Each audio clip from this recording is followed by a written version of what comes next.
Welcome to Definitive Healthcare's Q3 2025 earnings call.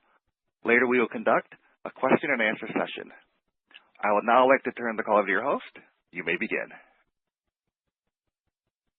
Good afternoon. Thank you for joining us today to review Definitive Healthcare's financial results.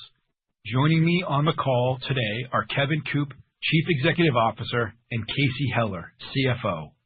During this call, we will make forward-looking statements, including but not limited to statements related to our market and future performance and growth opportunities, the benefits of our differentiated data and healthcare commercial intelligence solutions, our competitive position, customer behaviors and use of our solutions, customer growth, renewals, and retention, our financial guidance, our planned investments, and operational strategy, generating value for our customers and shareholders, and the anticipated impacts of global macroeconomic conditions on our business, results, and customers on the healthcare industry generally. Any forward-looking statements are made pursuant to the safe harbor provisions of the Private Securities Litigation Reform Act of 1995. Forward-looking statements involve a number of risks and uncertainties, including those discussed in the risk factor sections and elsewhere in our filings with the SEC. Actual results may differ materially from any forward-looking statements. The company undertakes no obligation to revise or update any forward-looking statements to reflect events that may arise after this conference call, except as required by law. For more information, please refer to the cautionary statement included in the earnings release that we just posted to our investor relations portion of our website. We will discuss non-GAAP financial measures on this conference call. Please refer to the tables in our earnings release and investor presentation on the investor relation portion of our website for a reconciliation of these measures to their most directly comparable GAAP financial measure. With that, I'd like to turn the call over to Kevin. Thank you, Jonathan, and thanks to all of you for joining us this afternoon to review Definitive Healthcare's third quarter 2025 financial results. On today's call, I'll provide highlights from our third quarter performance and an update on our progress against our key strategic priorities for the year. Let me begin by reviewing our financial results for the third quarter, which were at or above the high end of our guidance ranges on both the top and bottom line. Total revenue was $60 million, down 4% year over year. This was driven by another quarter of modest year-over-year improvement in renewal rates. Adjusted EBITDA was $18.9 million, representing a margin of 32%, which was $2 million above the high end of our guidance. This reflects continued operational improvements with our focus on maintaining solid expense discipline. There were also some in-quarter benefits that Casey will review in her detailed remarks shortly.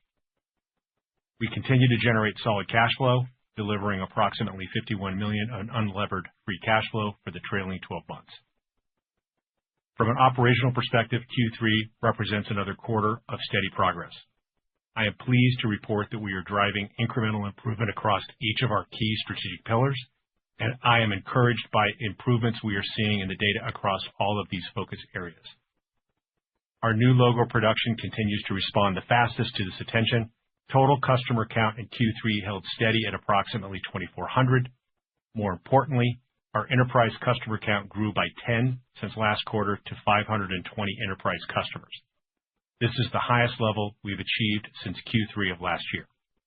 We believe the improvement in new logos is benefiting from our increased focus on the quality and depth of our differentiated data, as well as the intensity we brought to our go-to-market strategy targeting end markets with use cases showing the greatest propensity to invest. Retention rates also had another quarter of year-over-year improvement. While it remains too early to call this trend durable, and we still need to get through our large renewal cohort in December and January, we are pleased to see this metric moving in the right direction. This is an encouraging early sign our customers are responding to this attention, and we will continue our efforts that will drive continued improvement going forward. Turning to the operational update, I'd now like to provide an update on our 4 strategic pillars, which continue to guide our operational focus and investment priorities. As you'll recall, these pillars are differentiated data, data management and seamless integrations, customer success, and digital partnerships and innovation. Starting with differentiated data, which is the foundation of our value proposition. We continue to see validation of our data quality advantage in competitive situations.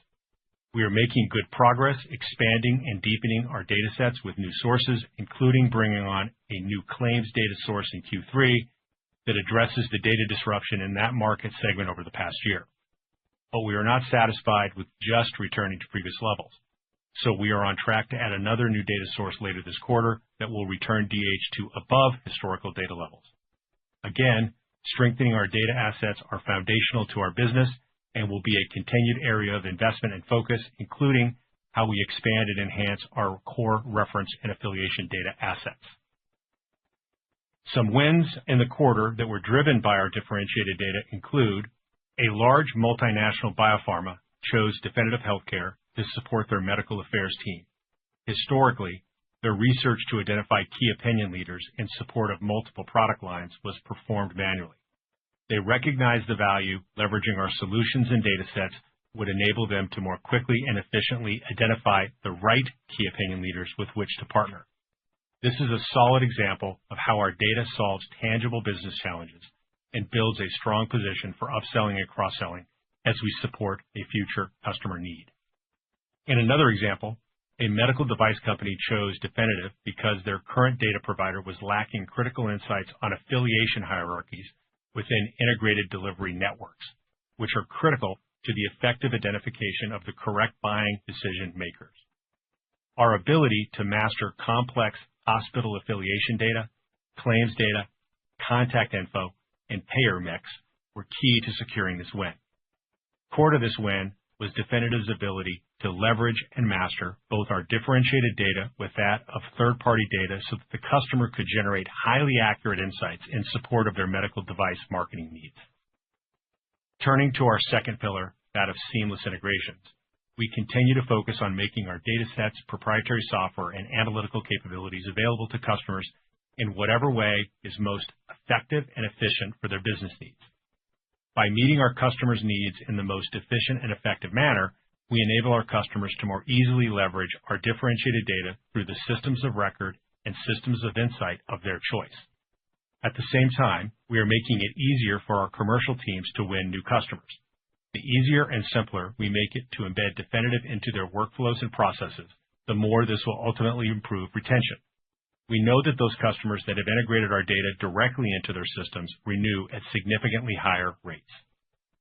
I would like to add a specific highlight example where we are benefiting from this strategy. We recently signed a six-figure expansion with a longtime customer who has become a $1 million-plus logo in the diversified market. This customer has steadily expanded their use of Definitive based on our consistent ability to improve the effectiveness of their go-to-market efforts across several of their business units. Our API integration feeds Definitive data directly into their Salesforce deployment, and this tight integration enables their sales teams to efficiently create hierarchies and effectively manage customer contacts. This tight integration has made DH essential to their corporate strategy to leverage data, intelligence, and automation to accelerate their revenue growth. Turning to our third pillar, customer success, we continue to receive positive feedback on the steps we've taken in recent quarters to develop a consistent, repeatable, and proactive customer engagement process. Our goal is to ensure customers are easily able to generate value from their investments in our solutions as rapidly as possible, and this required us to revisit the entire process starting from the point we initially engage with a prospective customer, how we ensure maximum value is provided through the sales process, and finally, how we onboard and service their solution. It is critical that we ensure the customer receives great experience at integration, and ultimately, we maintain this positive relationship throughout the entire customer journey. This is an iterative process, and we will continue to refine and improve our approach going forward as exceptional customer experience requires continuous focus. As mentioned earlier, we are seeing improvement in retention rates, but we have more objectives to meet before reaching the retention rates we are confident are achievable that will enable us to return to generation of consistent top-line growth. The initiatives highlighted earlier all support and contribute to our customer success goals and include a cross-functional effort that spans all functional areas, including sales, support, product, and the relentless pursuit of continuous improvement in our core data assets. Looking at our last pillar, innovation and our focus on digital engagement, we are making substantive progress in multiple areas. For example, as part of our efforts to support customers' ad tech efforts, we recently launched our first syndicated always-on go-to-market partnership with LiveRamp, where our data will be available in the LiveRamp marketplace. This will enable marketers to self-serve using pre-built audience segments or request custom healthcare audiences from us in support of customers activating verified HCP and consumer data across digital channels in a privacy-safe manner. We also secured another relationship with a significant new strategic partner that is slated to go live at the end of the quarter. While it takes time for these partnerships to begin generating revenue, we are pleased with the progress we are making in building out a broad ecosystem of partners and the validation that their decision to partner with us, Definitive, reinforces in the confidence we have in our approach. We are also seeing good momentum in expanding our agency presence. In Q3, we signed up another 8 agencies. As discussed last quarter, partnering with agencies to ensure we have the opportunity for DH data to power marketing campaigns they run on behalf of our clients is an important part of our digital strategy. Leveraging the most accurate data drives better business performance for customers and makes Definitive an increasingly strategic vendor. So getting our data available to those agencies that support digital engagement is critical. Agency support is only one channel, with another priority focusing on direct sales support. Our commercial teams work directly with customers to support activation campaigns and see some very encouraging results. For example, a large teaching hospital in New England recently expanded from a 5-figure test to a mid-6-figure activation campaign commitment. We believe this is a powerful example of the increased value Definitive can deliver when we give our customers the ability to take our data and close the loop to create augmented, targeted, effective, and profitable customer outreach programs. We believe this is a significant opportunity and remains a core area of investment as DH demonstrates we can augment and activate their digital campaigns in a highly effective and seamless manner. Let me wrap up by saying that I am proud of the Definitive team for all of the work they're doing to strengthen the value of our data and the solutions they deliver and improve the way we engage with our customers in all phases of our relationship. And we will continue to ensure we maintain vigilance on capital allocation and operational efficiency. As we approach the end of 2025, we are confident that the investments and the changes we are making in the business will position us to deliver improved top-line and bottom-line performance over time and create value for our shareholders. Now, I would like to turn the call over to Casey to walk you through the numbers. With that, Casey? Thank you, Kevin. In all my remarks, I will be discussing our results on a non-GAAP basis unless otherwise noted. Before turning to the specifics, I'd like to step back and provide some context on our quarter. We continue to operate in a dynamic macro environment, and our ability to stay disciplined and make progress against our 4 strategic pillars remains central to our success. This alignment and prudent approach are reflected in our Q3 performance, where we again delivered results at or above the high end of guidance on both the top and bottom line. In the third quarter, we delivered revenue of $60 million, down 4% year over year, adjusted EBITDA of $18.9 million, reflecting a 32% margin, and adjusted net income was $9.7 million, resulting in 7 cents of non-GAAP earnings per share in the period, all of which were at or above the high end of our guidance for the quarter. We also delivered $17.9 million of unlevered free cash flow in the quarter and nearly $51 million on a trailing 12-month basis. Turning to our results in more detail, revenue of $60 million was at the high end of our guidance range and represents a 4% decline year over year. Q3 revenue shows a sequential improvement in growth trajectory on total and subscription revenues and is indicative of the progress we are making. Subscription revenues of $58.2 million declined 4% year over year and reflect stabilization in absolute dollars quarter over quarter, along with a 2-point trajectory improvement over the subscription growth rate in the prior quarter. And we again are encouraged by the improvement we're seeing on renewal rates. While Q3 is a smaller renewal period in terms of volume of renewals, our renewal rates in Q3 were largely consistent with Q2 and reflect solid improvement year over year. Professional services revenue in the quarter showed modest growth and was largely in line with our expectations. Adjusted gross profit in the third quarter was $49.4 million, which was down 4% from Q3 2024, reflecting the revenue decline. As a percentage of revenue, the adjusted gross profit margin of 82% was roughly flat from Q3 24. Gross margin in the quarter benefited from our ongoing efforts to improve the efficiency of our cost of goods sold. We experienced approximately $2.5 million in cost savings in the third quarter. The first is an approximate $1.5 million one-time benefit due to a data contract renegotiation. The second is a net cost reduction of approximately $1 million due to replacing an existing data source that was significantly impacted by the disruption in the claims market with another higher volume data source. This represents run rate savings, a portion of which we will be reinvesting starting in the fourth quarter when we bring another new claims data source online and will add significant value to our customers. Adjusted EBITDA was $18.9 million and reflects a 32% margin, well above the high end of our guidance for the third quarter. As expected, this is down year over year, reflecting the flow through from lower revenue, but we're maintaining disciplined expense management and continuing to prioritize key strategic investments to position us for an eventual return to growth. Turning to cash flow, our business continues to generate strong free cash flow due to our high margin model, upfront billing, and low CapEx requirements. Operating cash flows were $59.2 million on a trailing 12-month basis, up 8% from the comparable period a year ago, as we benefited from strong collections and a higher deferred revenue related to data partnership entered into at the end of Q4.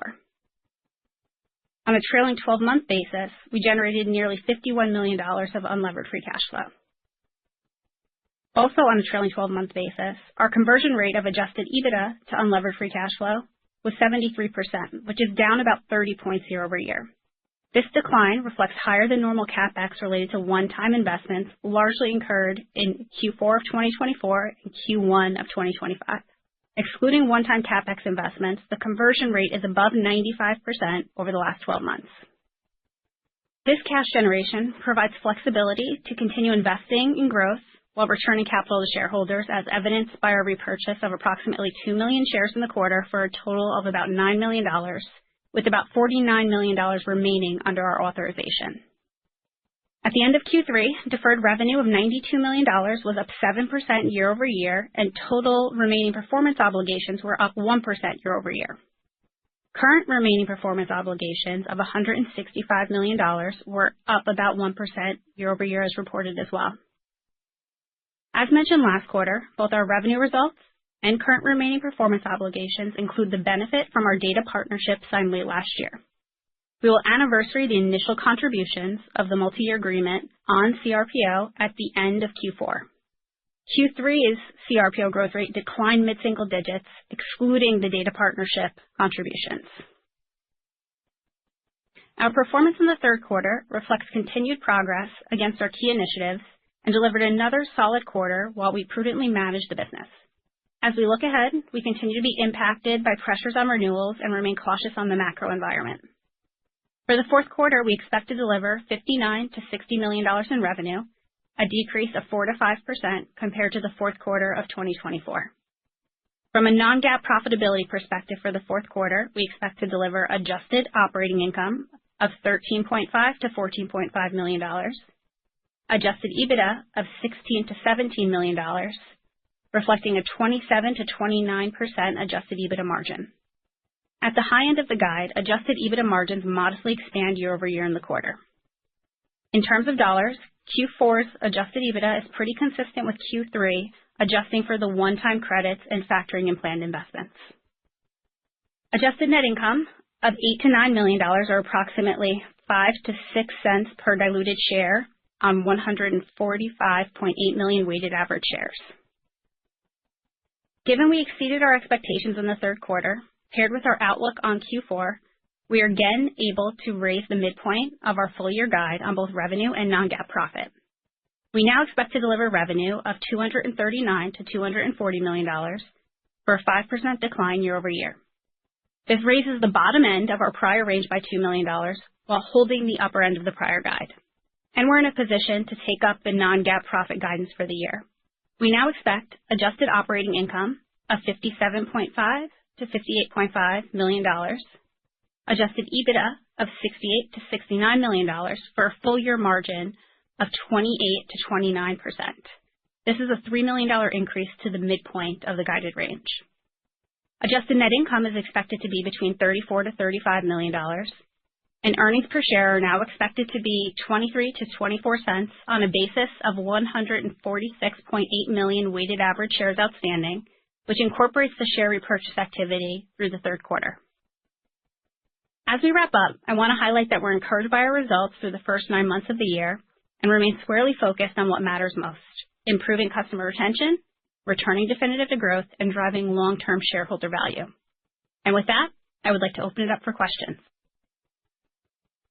If you would like to ask a question, please press star 1 on your telephone keypad now, and you will be placed into the queue in the order received.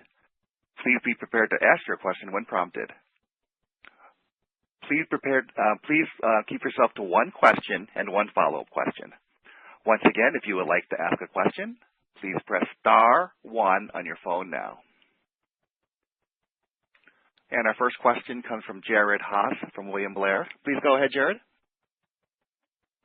Hey guys, good evening and thanks for taking the questions. Maybe for my first one, I wanted to double click on the competitive takeaway that you mentioned with the med device company.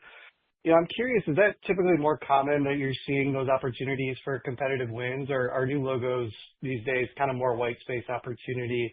And then, I guess related to that, when you do have a competitive win like in this situation, is there anything you can share in terms of what you typically see as sort of the biggest reasons, or maybe the most common gap in the market that's leading a client to make that change to a different vendor? Yeah, Jared, thanks for the question. This is Kevin. We're continuing to see strength in our new logo area as one of the areas that's responding the quickest to our efforts here. We've exceeded our internal expectations across all end markets, and I think that a big component of that is we are still very confident in the broad use case needs for our data. We are really leaning into the integrations component, which we believe is not only a key focus area for us, but that is also going to help alleviate some of the pressures that we saw on the upsell market. And at the end of the day, it's really how easy can you ingest, leverage, and gain insights from the use of the data. Does it integrate well and easily into the systems of insight and systems of record? And then ultimately, how accurate is the data, especially as we've rotated our focus on those use cases and areas that we believe are most responsive to the value that we bring in those types of either therapies or purpose-built solutions that we bring into market. So I'd say it's kind of a combination of the integrations component and the quality of the data. Okay, great. That makes sense. And then for the follow-up, I wanted to ask on the new claims data that you're bringing online here in the near future. Could you just talk a little bit about, I guess, how strategically important do you think about claims data in terms of the broader product positioning and what you're hearing in terms of what customers need in the market? And I guess specifically my question, I'm thinking about how much of an incremental lift could some of those new claims data sources have in the near-term growth rate? Yeah, it's a good question. I think it's twofold, though, Jared. There's the first element or rung is we had been very successful at selling claims data as an upsell, cross-sell into the market for a number of years, along with our differentiated reference and affiliation data. And so with the disruption that occurred in the market, you've just had a significant reduction in the amount of data that was available. And even though that was an industry-wide kind of phenomenon that we were impacted by as well, the first thing you have to do is you have to replace that, and you have to be able to deliver on what was promised, because your customers don't care why. They just know what they've actually contracted for. And so we're very pleased to be able to report that we have now reached that threshold where we are currently back to parity, but bringing on the additional data to go above historical levels. It's especially important if you come back to the notion around you need to have the data integrated in the most reliable and effective way. And then if you think about what our customers do with it, they efficiently map and match and append that data so that they can actually tokenize it with accounts to context to people. They're mastering the data internally with master files to differentiate the data to both first and third-party data as well as their internal, maybe unique identifiers. They're creating complex data relationships and hierarchies that they need that ease of sharing of the data across systems of records and insights. And in that vein, the amount of data that you're providing, first of all, we already know that they're contracting for that because they need it for the use cases that we're solving. But that notion around integration, highly involved relationships with our customers with the data, that's the importance of having that view across those different relationships that include claims and the ref and fill data. So we think it's very important, and I think that was proven through the success that we had for a number of years, and we are very confident that that's still where the market is today, and we're very happy that we're kind of back in that what we consider to be a very competitive position now with that remediation underway. Okay, great. That's great to hear, and I appreciate all the color. And our next question comes from Craig Hettenbach from Morgan Stanley. Please go ahead, Craig. Hi, this is Jay Jin on for Craig Hettenbach. Thanks for taking my questions. For the first question, I was wondering, with greater certainty on MFN and tariff policies, have you observed any changes in how pharma clients are allocating budget or approaching spend? We haven't seen any changes. Again, I think as we've given color previously, our biopharma customers over the last year plus, I think, have seen just tighter budget constraints, and that has kind of shown up in some of the pressures across the life sciences space that we operate in. But no notable changes or tariff-specific impacts at this point in time. Great. And for my follow-up, it was very encouraging to see the total customer count holding steady and enterprise customers growing. Just wondering if you also saw or have any updates to any improvements in the downselling pressure that you guys have been experiencing as well, and if you could call out any worth highlighting what's resonating with these clients. Thank you. Yeah, absolutely. Thanks for noticing. Certainly the stabilization of the total client count and the tick up in the enterprise customer counts were encouraging to us from second quarter into third quarter.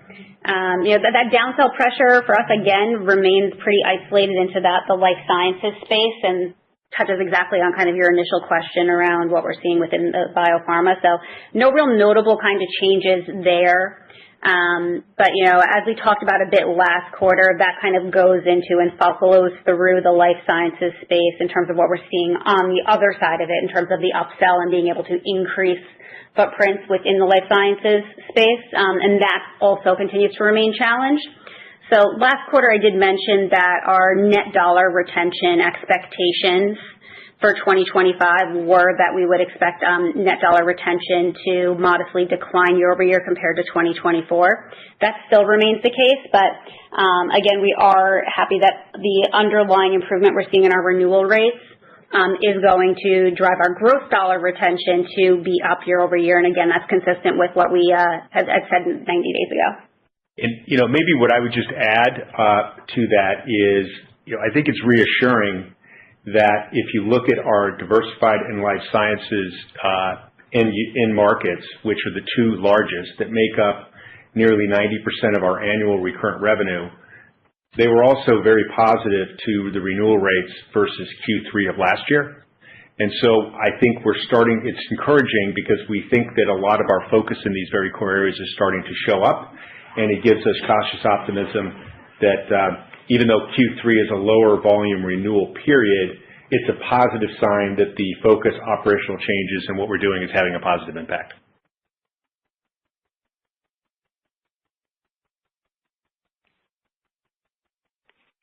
And our next question comes from Mishade Patworthan from Goldman Sachs.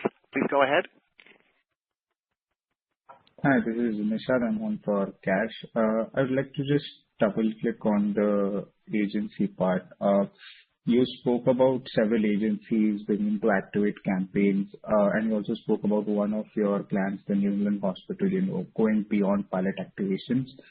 I would like to ask, what are the driving factors for these end market customers to expand from testing to actual activation campaigns? using definitive data? Yeah, that's a great question. Thank you for that. So the progress that we're making around digital activations is a logical next step for our business as it leverages the strength of our data and allows customers to primarily develop more targeted, effective marketing campaigns. It's augmenting their audience campaigns, so we are able to very effectively show the return on investment and the lift that they get from those augmented audiences, which is very encouraging. We tie our data directly to their customers' ad tech efforts, and by making the DH data an important part of their MarTech stack, it becomes a relatively simple connection to that always-on GTM partnership. We mentioned LiveRamp, which I think you're referring to there, which will give marketers, not only if you're a direct customer of DH, it allows customers through the LiveRamp platform to self-serve, always-on data packages, so to speak, or audiences that they can activate directly to specific healthcare targets. So the 8 agencies that we've added there continue to expand that, which we'll see as a very long-term channel that's going to build from a revenue perspective. In addition to that, we're also working with Bombora, and Bombora, which is it's a curated marketplace. They call the curated ecosystem audiences. They just launched it. It's their new marketplace, of which they've got 4 inaugural partners. So Definitive, along with Crunchbase, G2, and HD Insights, will be able to, through this partnership, access our proprietary reference and affiliation data matched up with other activity signals to create that kind of first-to-market healthcare ecosystem for audiences. And that expands our reach even further into that B2B always-on digital channel. But the simple and probably the shortest answer, that was a little bit more than you probably asked there, is it just takes their current audiences, and because our data is so much more accurate and the veracity is higher, it allows them to provide even better targeting, which is very important if you're trying to leverage and maximize your advertising dollars to reach the right audiences.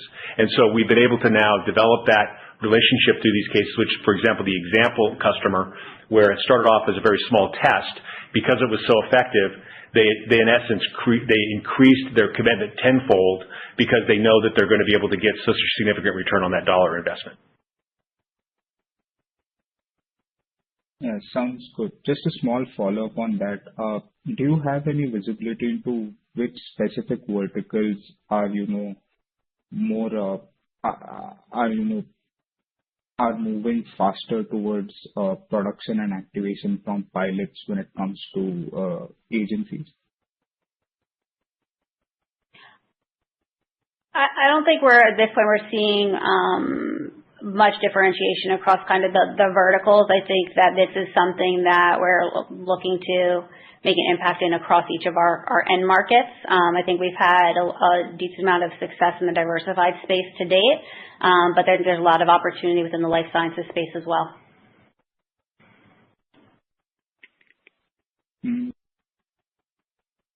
And our next question comes from Brian Peterson from Raymond James.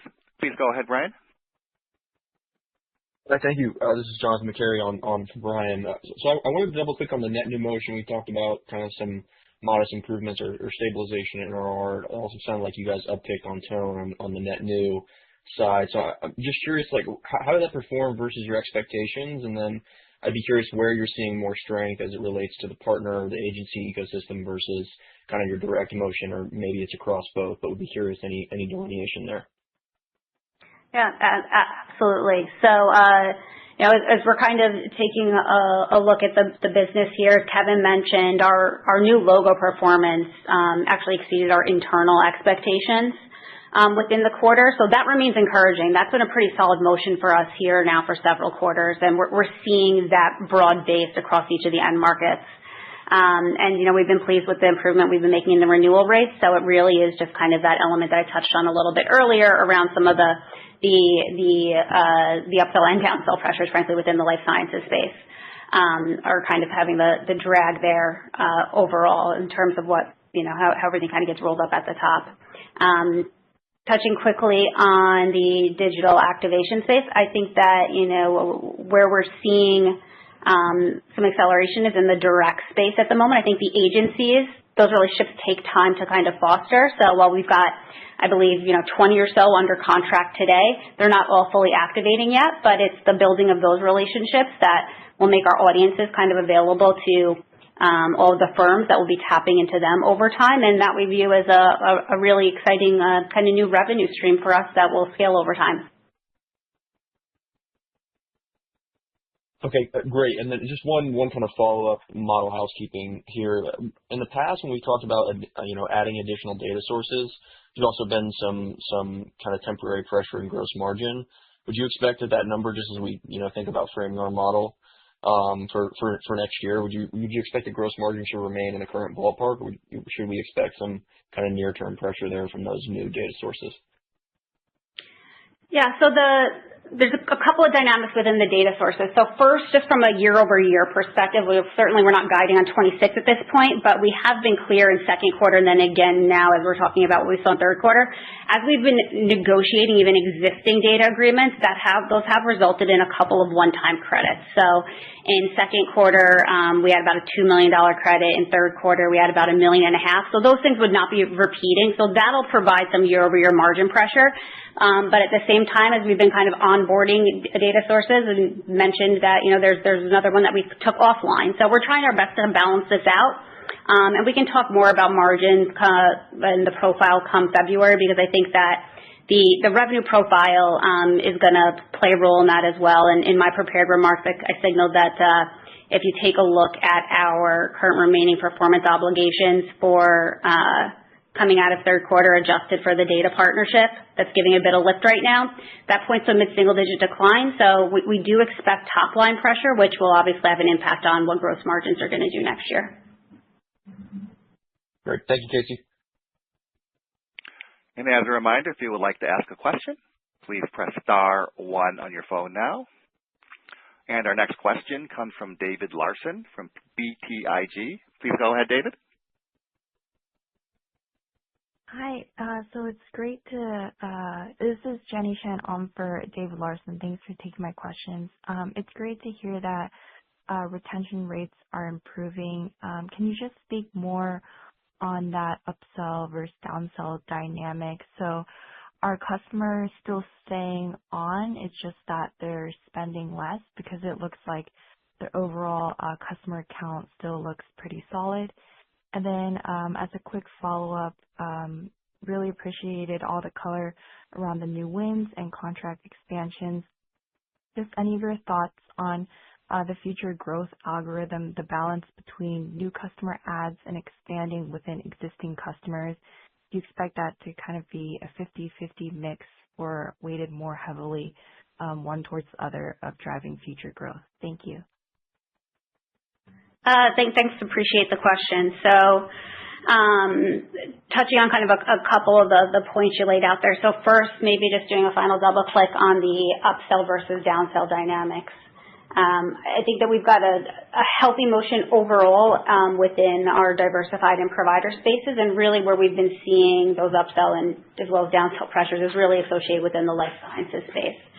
So in some cases, we've got pressures year over year on an upsell standpoint, where there was greater expansion within existing accounts last year than there was this year within life sciences.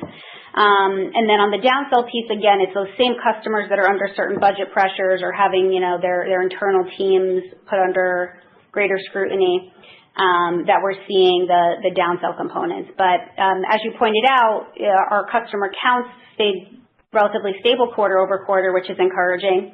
Because these are customers that we have, long multi-year relationships with that, want to stay with us, see the value, and we know that, once their budgets come back, that they'll be re-engaging with us as well. So, that to us is an encouraging element, an important element in terms of how we're managing these relationships. Trying to think what the last part of your question was. Oh, and then kind of going forward, the mix of new logo growth versus expansion within existing? The answer is both. I think it's, too early to guide on 26 as far as a relative mix between the two, but Today where we stand, we've got a solid new logo generation. I would expect that to continue. And then again, the expansion within existing accounts, I think that is something that will come back over time as we are continuing our focus around our 4 key pillars here, because all of those things are tied to improving our renewal rates and creating those additional value-added opportunities for our customers. So I think that our growth engine in the future is certainly going to be reflecting both of those components.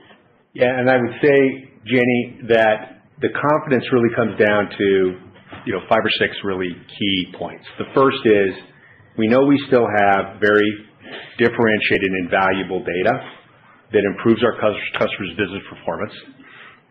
We are investing more, and we are rapidly bringing together through that unified UI/UX front-end purpose-built solutions that make it easier for them to get to that data. The changes that we've made in our go-to-market and customer success teams are starting to really show that positive impact that we had hoped for and expected. And you can see that reflected in our enterprise count, which is up in Q3, and we expect to continue to see future benefits from that. And the benefits that we are seeing from the work that it takes time from the personnel, process, and people that we talked about last quarter around both go-to-market and success. And then finally, the integration strategy we know is going to have a significantly larger impact than anything if we have more customers engaged, not only through our SaaS products on the front end, but also through our more integrated data science and AI integrated platforms through things like our connectors, as well as through APIs and others.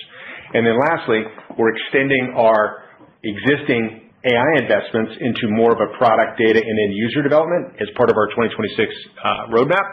And we know that will continue to move the ball forward too. So we've got a lot of things underway, but it's very focused. It coalesces around the 4 pillars that Casey's talking about. And that's where it kind of ties back to not only addressing some of the existing upsell, cross-sell challenges, but it's going to put more fuel on both new logo and expansion there as well. So I feel very, very optimistic about that. Great. That's all very helpful. Thank you, and congrats on the quarter. And our next question comes from David Grossman from Stifel. Please go ahead, David. Thank you for the question. And, I think you've addressed, the question, most of the questions that I had, and I did jump on a little late, so I apologize if you may have hit this. But I guess I'm just trying to think through, we're at this point in the year, right, where a large percentage of book, I think, renews in the December and January timeframe. And, you've talked about, some very positive improvements to the underlying fundamentals of the offering and your go-to-market strategy, among other dynamics in your business.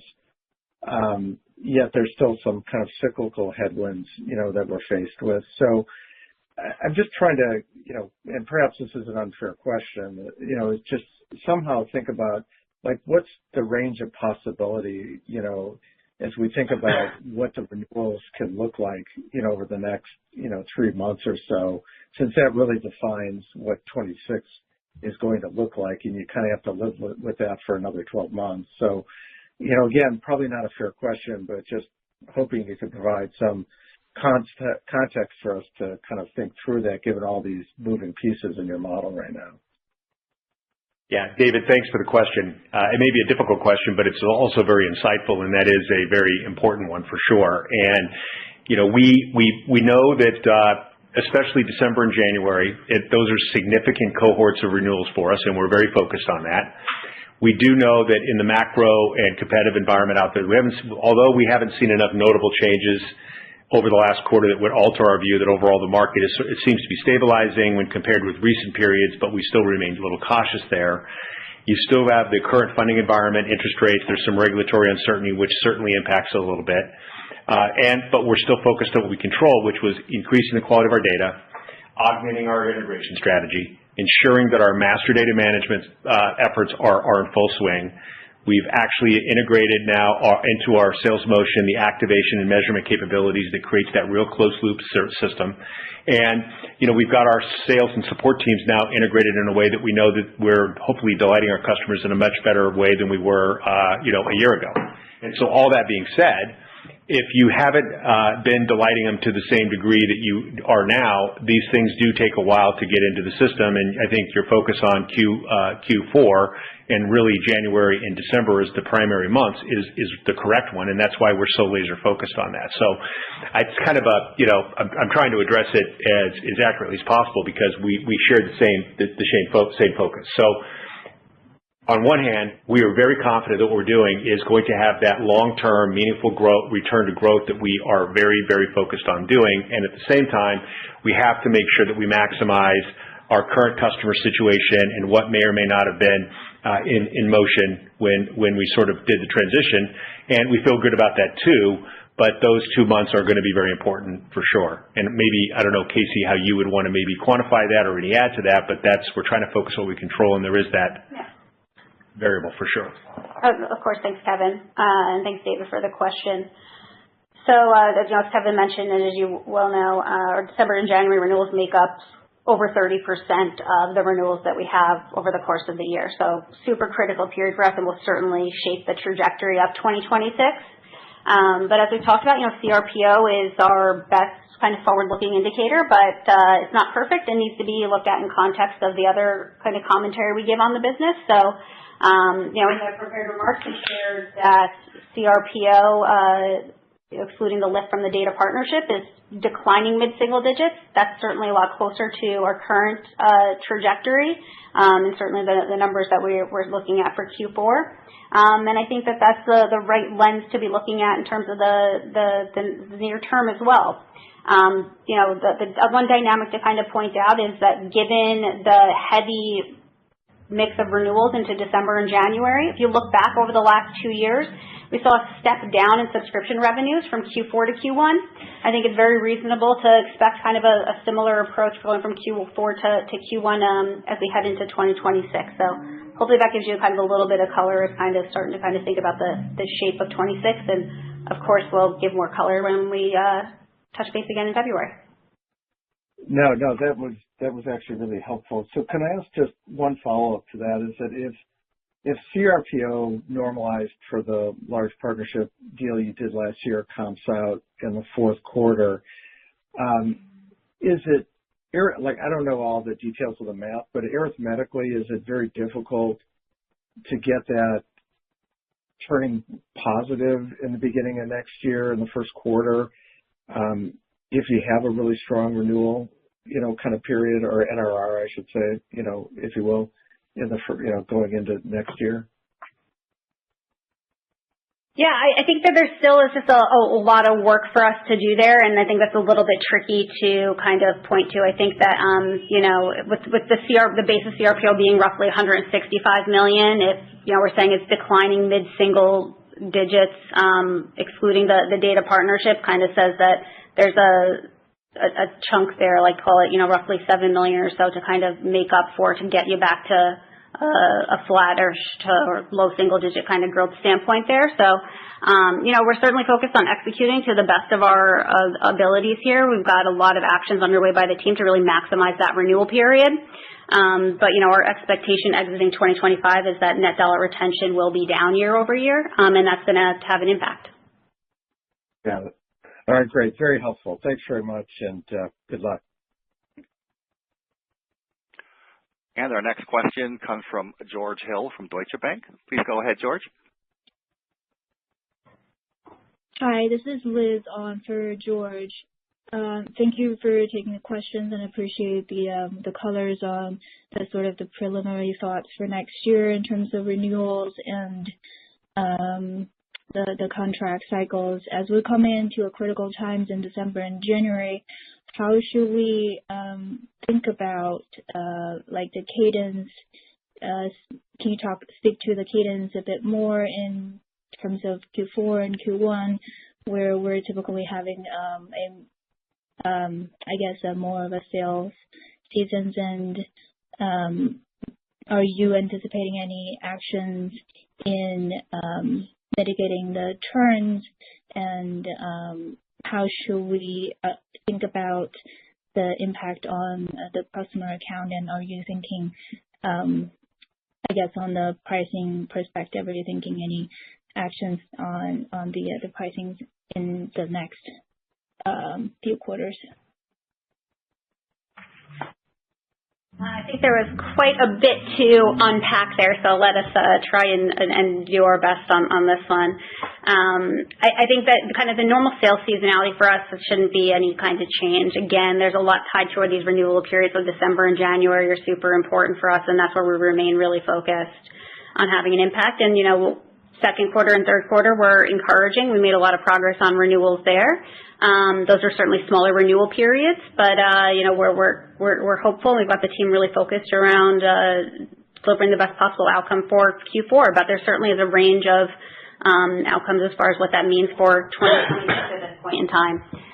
Related to pricing, I don't think there's any specific pricing action. I think that in general we do have modest step ups and just normal pricing increases built into our agreements, as well as built into any of our multi-year agreements as well. So that's kind of normal course in business for us. There's nothing really, I think, unique to touch on from that standpoint.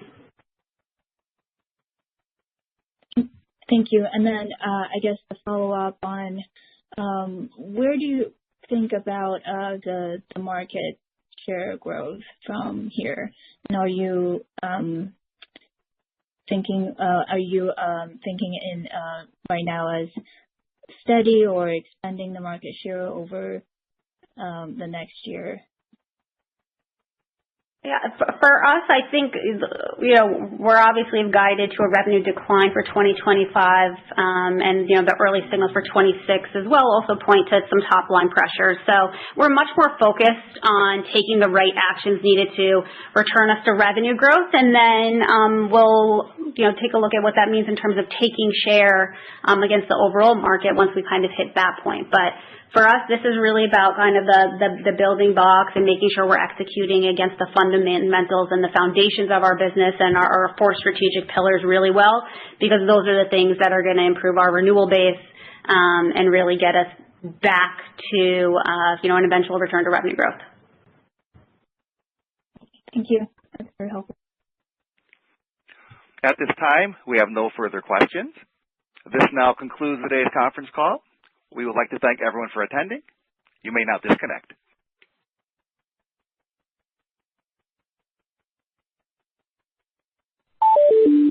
The host has ended this call. Goodbye.